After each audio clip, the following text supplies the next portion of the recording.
कोकणातील प्रत्येक अपडेट जाणून घेण्यासाठी आजच माझे कोकणच्या सोशल मीडिया प्लॅटफॉर्मला लाईक, फॉलो आणि सबस्क्राईब करा। रायगड जिल्ह्यामधील महाड तालुक्यातील ग्रामीण भागातील घटलेली पटसंख्या आणि शिक्षकांची कमतरता यामुळे अनेक शाळा आता बंद पडलेल्या आहेत। ही परिस्थिती आजही सुधारलेली दिसून येत नाही।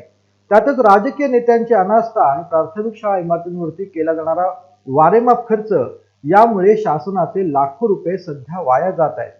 महाड तालुक्यातील दाभोळ प्राथमिक शाळेवर गेली काही दिवसांपासून शिक्षक नसल्याने विद्यार्थ्यांना शिक्षणापासून वंचित राहण्याची वेळ आली होती।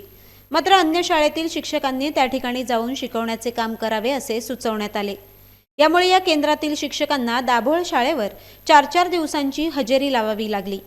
4 दिवस दाभोळ शाळेवर शिकवल्यानंतर हे शिक्षक मूळ शाळेवर रुजू होत होते।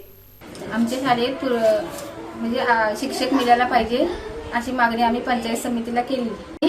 आमच्या शाळेची खूप दुरवस्था झालेली आहे।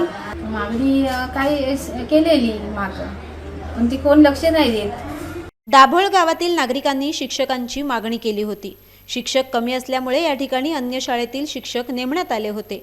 आता नवीन शिक्षक मिळाल्याने या ठिकाणी असणारी गैरसोय दूर झाली असून या संदर्भात महाडचे तालुका शिक्षण अधिकारी यांनी माहिती दिली आहे। दाभोळ शाळा व्यवस्थापन समितीने बरेच वेळा मला फोन पण केले होते।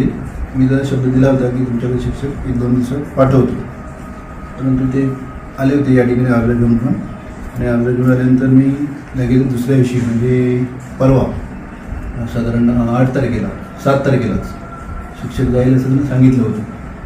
परंतु मला वाटतं आपणही त्या ठिकाणी पोचलात आणि त्या लोकांना त्या ठिकाणी शिक्षक नाही त्याबद्दल तुम्ही चर्चा ट्रेनिंग केली ती पण मला या ठिकाणी समजली आणि म्हणून मग तात्काळ त्या ठिकाणी आज शिक्षक मी पाठवलेला आहे।